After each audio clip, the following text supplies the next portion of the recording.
Ya inilah Gerbek Playlist yang dimana gue seperti yang sudah gue tidak akan sendirian, karena gue akan mendatangkan orang-orang yang benar-benar ahli di bidangnya dalam segi astronomi, dalam segi ilmu cendekiawan, bahkan dalam segi fundamental yang dia pernah rayakan untuk melibatkan hal itu. Dan siapa lagi kalau bukan gua datangkan seorang legendary, is the power of generation 3.0 yang benar-benar pada masa-masa itu dia seorang pionir yang benar-benar memegang segala sesuatu. Selagi dia memegang sesuatu, pasti tercipta sesuatu yang indah melalui simfoninya. Siapa lagi kalau bukan Koh Rudai. Gimana Koh Rudai? Sehat. Saya tapi saya pusing karena baru mulai Koh ya. Iya. Gue salah satu terentah kenapa gue salah satu orang yang benar-benar ngikutin lu banget dari benar-benar awal lu main di mana, terus lu sampai dari jelajah band, terus lu ngebentuk musik-musik dengan grup-grup mana aja gue ikutin. Karena lu hampir semua alat musik lu mainkan, Pak. I see. Ternyata dia ngikutin banget ya. Alat musik yang lu mainkan. Nah, gue pengen tahu alat musik yang paling banget sebenarnya Koh Rudai kuasain dan sebenarnya Koh Rudai idolakan itu alat musik apa? Kalau yang paling dikuasain banget mungkin merata sih. Gue nggak pernah terlalu jago dalam satu alat musik karena fokus gue kebagi. Itu dia. Jadi dari kecil gue memang yang sering gue main itu drum sama piano. Oke. Iya, jadi dua itu yang paling sering gue mainin. Kalau gitar ya paling gonjreng-gonjreng aja, sekedar buat bikin lagu atau nyari-nyari nada gitu. Orang yang bisa main piano otomatis bisa main gitar gak? Sebenarnya? Enggak juga sih. Justru enggak, karena piano sama gitar tuh beda. Oh, beda. Iya, kalau gitar tuh lo harus benar-benar satu kesatuan antara tangan kanan dan tangan kiri. Kalau piano tuh tangan kanan sama kiri lo harus benar-benar bisa misah.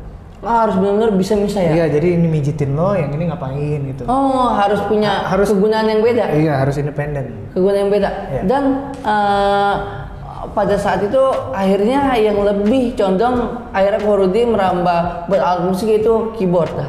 Iya, akhirnya lebih mendominasi. Akhirnya, karena ada 13 dulu. Oke, band pertama yang menaungi Koh Rudai untuk masuk ke suatu band itu band post hardcore itu 13. Masuk ke skena ya. Iya, ketika sudah lulus SMA dan lain-lain, masuk ke 13. Sebetulnya gue dulu jadi kan memang satu tongkrongan studio. Oh, kalau di 13 itu satu tongkrongan studio atau enggak teman-teman SMA atau gimana? Ada yang teman SMA, ada yang satu tongkrongan studio. Jadi kan nyampur tuh dari zaman SMA gue nongkrong di satu studio di Kelapa Gading. Tiba-tiba akhirnya gue sebenarnya orang terakhir yang diajak. Terakhir yang diajak. Iya, yang masuk 13. Oke, yang ngegawangin 13 sebenarnya siapa? Bondri? Bondri. Oh, Bondri. Iya. Benar dia. Makanya sisanya tinggal dia. Iya. Bon, sehat Bon? Sehat pasti ya. Iya, sehat. Oke, berarti yang benar-benar the original personil ya tinggal Bondri. Iya, tinggal Bondri. Tinggal Bondri pun ya. Yang gawangin pada saat itu akhirnya dirangkul lah pada saat itu ya. Iya, pada saat itu jadi sebetulnya gue drummer kan. Jadi gue dari sepanjang karir gue ngeband baru akhirnya fokus di main keyboard itu sama 13. Sebelumnya gue memang main drum dulu, ada biasalah anak-anak SMA kan pas gue SMP SMA itu yang ngehits kan musik-musik new metal tahun 2000-an, ketahuan umurnya kan. Iya. Jadi gue dulu main drum. Pas kebetulan memang di satu tongkrongan studio itu yang bisa main keyboard cuma gue. Jadi diajak lah. Iya. Ya udah, karena memang kan dulu drummernya juga almarhum Adit kan. Ya. Satu sekolah sama gitarisnya juga dulu si Eca, mantan gitarisnya di satu sekolah. Ya udahlah, akhirnya coba-coba di situ dan nggak nyangka ternyata malah itu jadi jejak awal yang bikin dikenal di scene gitu. Oh iya benar, pada saat itu ya. Betul. Nah itu kok apa namanya sempat les gak sih? Sempat. Les tapi pas SD aja sih. Pas SD? Iya, pas SD aja les. Oke, perjalanan itu berarti ada gak itu Jakarta Story salah satu Koh Rudai yang menciptakan lagu? Iya, kebetulan Jakarta Story itu kolaborasi sama Kevin. Oh, kolaborasi sama Kevin Aprilio. Oke. Nah, itu kayak legend banget untuk karena mengalami atau enggak emang benar-benar melihat dari sudut pandang di kota seperti ini? Iya, kalau Jakarta Story sendiri itu proses pembuatannya sebetulnya diawalin dari draft dari Kevin. Oke. Jadi kita datang ngumpul di rumah dia, ya kita bikin. Kan sebetulnya gue nggak lahir di Jakarta, gue lahir di Bali. Cuma Kevin lahirnya di Jakarta. Oke. Jadi udah tempatku lahir, penuh derita. Jadi kan Jakarta Story. Oh sebenarnya itu story Kevin Iya, di Jakarta Story ini. betul. Nah, camkan itu di lagu terjadi Jakarta Story, ternyata itu kisahnya dari Betul. Kevin Aprilio. Iya, kalau gue jadi Denpasar Story karena gue lahir di Denpasar. Iya. Cuman, ya karena itu ngerjainnya sehari selesai sih waktu itu di rumah dia. Oh sehari selesai. Iya. Sampai ngeracik aransemen. Jadi lagu itu aslinya cuma 2 menitan. 2 menitan. Cuma 2 menit piano, vokal, dan akhirnya di remake lagi sama 13. Iya. Jadi kalau nggak salah 4 menit yang full song bandnya Iya, ya. song. Yang akhirnya yang jadi ada yang akustiknya tuh versi akustik. Iya, yang ada akustik juga. Oke. Berarti kalau Ko Rudi sebenarnya lebih kalau musik itu awalnya lebih menikmati ke instrumen atau enggak ke lirik lagu atau enggak sama ininya Lagu ini musiknya. Nah, secara keseluruhan lebih menikmati di instrumen atau enggak ke lirik lagu? Kalau sejauh ini sih lebih nikmatin di instrumen. Di instrumen? Iya, tapi asal beresonansi sama lirik lagu. Oke. Jadi gue nikmatin musik itu secara misalnya instrumennya enak nih dengar. Ketika notasi nada sama liriknya itu benar-benar pas menggambarkan. Jadi lo kalau misalnya merem gitu lo kebayang gitu. Nah itu gue suka banget. Oke. Berarti ada gak salah satu lirik lagu yang benar-benar jadi ini sih gue banget nih. Kenapa gue bisa bangkit dari segala aspek lagu dari sendiri apa lagu orang? Lagu orang mungkin. Lagu orang. Apa ya? Mungkin The Spirit Carries On. The Spirit Carries On. Dream Theater. Ada gak penggalan lirik yang anjir? If I die tomorrow, I'll be okay. Ya artinya? Ya artinya? Kalau gue mati besok ya gue nggak apa-apa. I'll be okay. Pasrah aja ya gitu ya Pak? Iya bukan pasrah. Kalau dilihat secara keseluruhan lagunya tuh berarti kan hidup ini bukan end-nya. Kalau orang jihad gitu sih?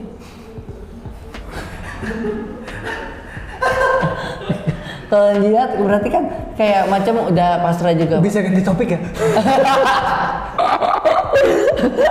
Tuh sambil minum dulu kok. Nah, sama Ko Rudi bermusik untuk kiblat dari Ko Rudi sendiri terinspirasi dari siapa sih untuk bermusik? Berubah. Iya, jadi awalan siapa tuh orang? Awalnya satu band, pas gua awal-awal ngeband yang benar-benar pengen ngeband banget itu Korn sama Limp Bizkit. Oke. Nu metal kan, maksudnya masih ya remaja gitu dengerin lagu-lagu gitu. Wah ini gua banget nih. Akhirnya benar-benar mendalami musik nu metal. Band nu metal baru yang beli kaset. Zaman dulu masih kaset kan. Benar. Iya nyarinya juga susah kan. Akhirnya dapet ya udah dengerin itu aja. Cuman akhirnya gue sadar sih kalau semakin nambahnya umur dan lain-lain, makin ya pengalaman hidup itu juga ngerubah selera musik sih. Iya. Tapi bukan berarti gue nggak suka ya. Sampai sekarang pun kalau misalnya bagi bosen kayak kemarin selama pandemi gue nontonin Limp Bizkit konser, Korn konser, itu kayak masih, euforianya masih ada. Cuma akhirnya makin berkembang dari situ kemana-mana. Yang paling eksperimental gue tuh musik-musik Jepang sebenarnya sih. Musik Jepang. Karena kan dulu dianggapnya wah aneh. Pas gue SMA, ada gimana ya, kayak gue kaget band Jepang ini bisa dia ngerilis lagu, ini satu band ya, bisa punya lagu yang metal banget sama lagu yang pop banget, tapi bandnya satu. Kalau di sini kan kagak ada. Iya. Genre itu aja. Iya, misalnya The Massive gitu ya. Iya. Yes. The Massive tiba-tiba punya lagu metal gitu, nggak mungkin. Kalau ini mungkin di Jepang. Ini siapa? Larkensin dulu ada. Oh, Laruku. Iya, Laruku ada, X Japan juga. Menace Meizer juga. Iya, Menace Meizer juga. Lu tahu juga ya? Iya. Lu sering ke gelar Jepang UI ya? GJUI, terus Enichishai, Jack Japan Matsuri. Pernah nonton Amakusa nggak? Pernah denger sih gua. Itu dulu gua drummernya. Oh, Amakusa. Zamannya sama Diki nggak sih? Bukan. Diki siapa? Diki. Oh enggak. Amakusa sama Diki ngasal nih. ada namanya Diki gitu. Oke. Kok antara gue pengen tanya antara musik dan passion itu salah satu hal yang selalu terikat gak sih? Iya. Iya. Musik dan passion. Fashion penampilan. Passion. Iya juga sih, benar. Selalu berkaitan. Betul. Kenapa yang salah satu genre-genre seperti itu identik sama tato sih sebenarnya. Genre apa? Jadi kayak post hardcore atau enggak metal. Ya, jadi dulu tuh gue zaman di 13 dan Killing Me itu banyak banget yang menegosiasi gue untuk tato. Nah, banyak. Nah, iya kan? Wah, kulit lo bagus nih kalau ditato apa segala macam. Cuma masalahnya gue punya dermatitis nomor satu. Apa itu? Iya, jadi gue punya penyakit kulit. Kalau andai kan nggak ada akan tato. Kalau nggak dibuang dari kakak sih, iya. Oh iya. Soalnya maksudnya kayak Cristiano Ronaldo, orang yang serba bisa, orang yang selalu dilihat dan dipandang sama orang-orang, dan dia bersih dari tato. Dan Anda pun memegang yang namanya seni, berbagai macam alat musik yang dipegang akan jadi sebuah lagu ini dan nggak mementingkan untuk itu. Dan ternyata tato itu bukan menjadi patokan untuk membrandingkan diri sebagai orang yang seni banget gitu kan. Iya, itu balik lagi ke orangnya masing-masing sih sebenarnya. Benar. Lo ada tato nggak? Apa?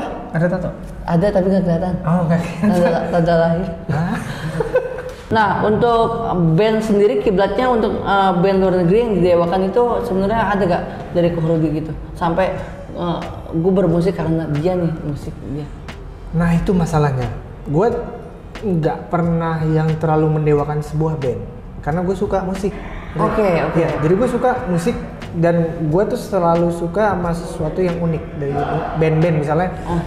Kayak ada, gue baru-baru ini pas lagi pandemi nemu band asal Tunisia namanya Mirat. Itu gue suka banget. Mirat? Iya. Itu band yang genrenya seperti apa kok? Genrenya sebetulnya mungkin orang bilangnya new metal atau progressive metal lah. Agak-agak ya musiknya keras rock lah. Tapi melodis yang nyanyi memang orang Timur Tengah. Timur Tengah, iya. Tapi dengan... ada instrumen-instrumen Timur Tengahnya. Liriknya ada yang pakai bahasa Arab. Jadi unsur uniknya itu yang bikin gue suka. Jadi semua band yang udah pernah gue sukain banget kayak gitu juga. Ada Nightwish juga itu dari Norway apa dari Finland kalau nggak salah deh. Gue lupa. Ya pokoknya band-band Eropa gitu. Wah, berarti Timur Tengah ya yang lagi didengarkan ya? Iya, yang lagi didengerin ya. Tadi Mirat sih namanya. Iya, Mirat. Mungkin anak-anak yang indie metal-metalan juga banyak yang tahu sih kayaknya sih. Iya sih sebenarnya. Kayaknya ya. Jadi buat referensi juga ya Pak? Iya, referensi. Mirat suka band-band Timur Tengah ya, model-modelnya kayak gitu. Betul. Nah, kok untuk band lokal sendiri yang selain band sendiri itu ada gak yang disukain gitu? Band lokal? Selain band sendiri? Kalau band lokal yang umum ya, Hijau Daun? Yang Dewa sih. Dewa 19. Itu dari gua kecil sampai sekarang ya tetap ada, tetap berevolusi. Jadi mereka kan unik. Dia kayak macam kalau di Jeruk Purut itu setan tanpa kepala. Oke. Dia tanpa kepala aja masih bisa hidup. Iya. Buktinya vokalis kan adalah kepala dari suatu band.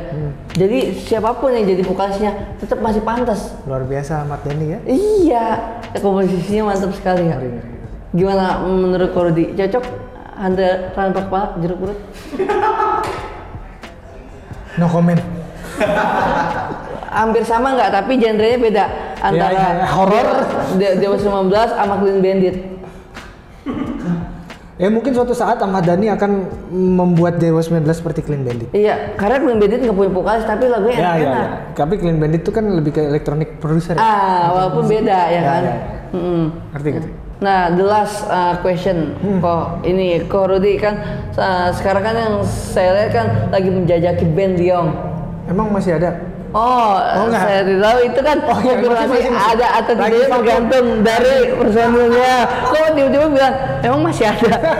Berarti official udah atau Jadi Liong itu tanda tanya, tapi ditunggu aja gimana perkembangannya. Ya, betul.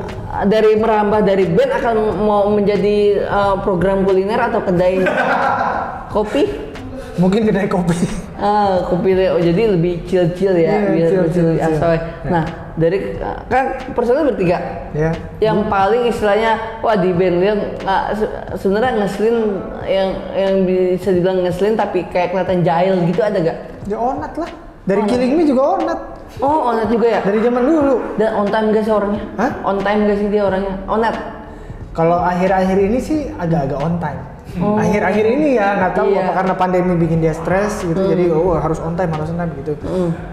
Ya cuma pengalaman dulu ya, namanya orang kan berproses. Mungkin Bener.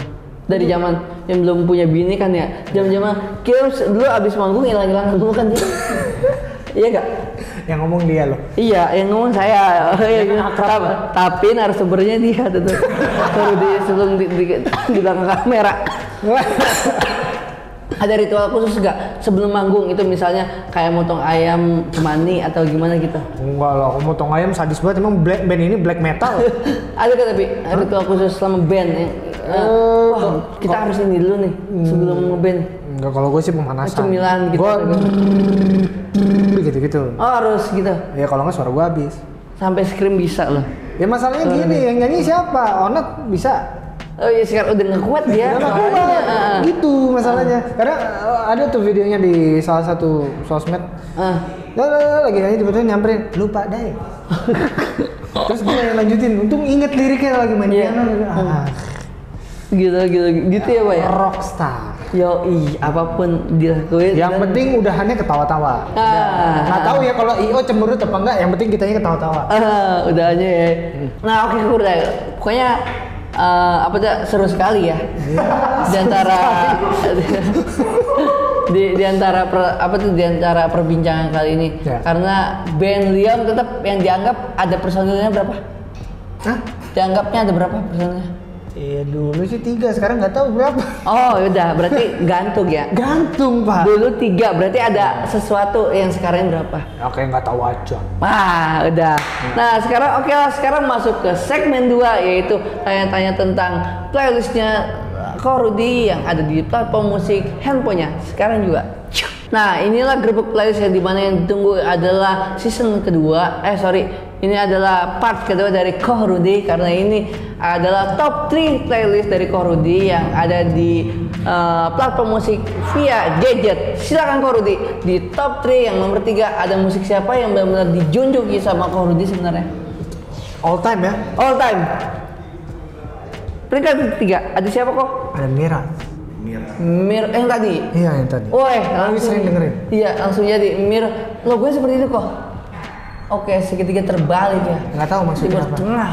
Warnanya agak-agak ke Palestina. Ya, hah? Warnanya ke Palestina, warna putih dan biru mendominasi di situ. No comment.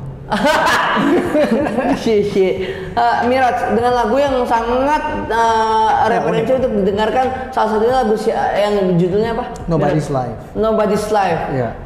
Personil semua laki. Ya, cuma rambutnya panjang-panjang. Oh, oke, biasalah ya kan begitu gitu. Oke. Dan lagi suka lagu itu di saat lagi ngomong atau enggak lagi nyetrika? Ya biasanya kalau lagi nyetir sih. Oh nyetir. Ya, kalau lagi ngomong biasanya anak gua kan nyetel lagunya ya begitu, lo tau sendiri lagu anak-anak. Iya. Kebelet pipis. Enggak, baby metal sih dia suka sih. Anak gua yang gede tuh suka banget baby metal. Baby metal. Iya. Ya sama Sinin juga suka, ya sama BMTH.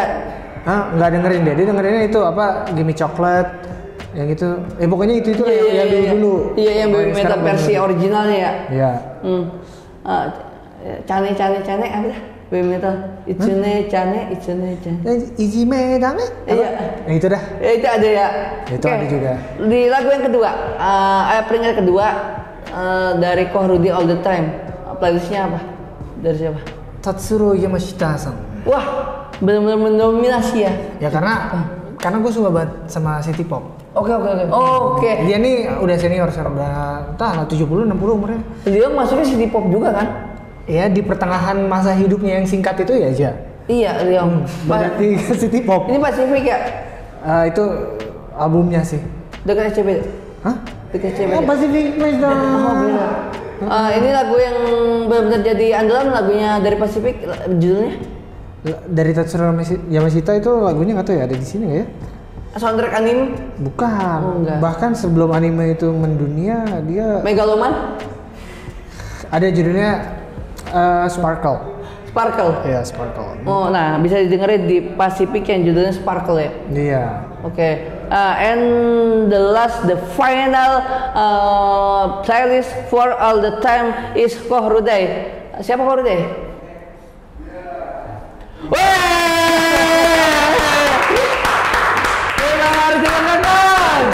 Takkan pernah ku narsis. Woi, kok itu untuk melihat langsung dari saya terpaksa atau enggak sih sebenarnya? Itu briefing yang punya tempat. Nah, tapi maksudnya gini. Liang itu tantangan sebetulnya. Tantangan ya? Karena dia singa. Bukan karena dia singa. Dan tertantang gitu untuk. Karena gue nggak pernah punya project kayak gini sebelumnya. Oh, ini yang serius sebenarnya? Bukan masalah serius ya, masalah bikin lagunya. Oh, oke. Liang itu kan ya kalau denger lagu Ego, ya gimana ya kayak lagu-lagu kota-kota besar tanda kutip di radio gitulah. Oke. Pasarannya udah marketnya ke sana ya. Iya, jadi pas gua bikin tuh penuh dengan riset sebetulnya. Nyoba-nyoba, karena kan orang tahu gue ya taunya paling Killing Me Inside, bikin lagu Never Go Back, bikin lagu For One Last Time yang kayak gitu-gitu. Iya. Ketika dapat kesempatan bikin project ini dengan konsep yang berlawanan dari orang kan pasti ngeliat gue kan, oh ya ini anak emo, anak apa iya. Gitu. Sampai sekarang melekatnya juga mereka orang kayak gitu. Iya, Roda ini ya kan. Makanya gue suka banget, bukan suka ya, maksudnya gue suka banget sama Ego itu karena ya kayak itu hasil riset gue lah. Oh, berarti yang pure itu penciptanya Koruda? Iya, semua lagu Liang itu gue yang bikin 100%. Oh, masuk karaoke berarti royalti masuk ke Koruda semua? Harusnya begitu. Oh, dan keberhak. Tapi sampai saat ini yang dapat royalti cuma dari Killing Me Inside. Karaoke. Karena kan mungkin era-era biarlah itu kan ngehits banget kan ya karaoke. Jadi mungkin sampai sekarang dari pihak label juga ngurusin banget tuh sampai ke karaoke. Jadi selalu terima. Biarlah siapa yang menciptanya? Biarlah itu Josapat sama Onat. Oh, Josapat sama Onat. Iya, gue ngebantu arranger. Oke. Kalau yang ini Liang pure. Iya, Liang tuh pure 100%. Ini Koruda semuanya untuk lagunya. Betul. Mereka yang tinggal terima jadi.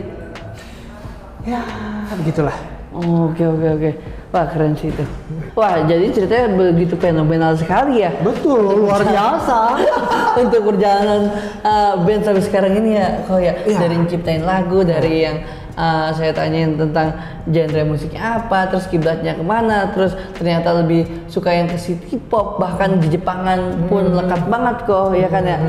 Sampai yang antara band sama passion itu ternyata melekat, namun kok sendiri nggak mau identitas itu ternyata nggak selalu anak band gitu ya. Iya. Yang melekat tadi ya. Sampai yang terakhir banyak yang dilihat dari playlistnya ternyata Liang untuk nomor satunya. Memang harus dibanggakan karena karya sendiri. Iya, betul. Oke, terima kasih banyak Ko Liang untuk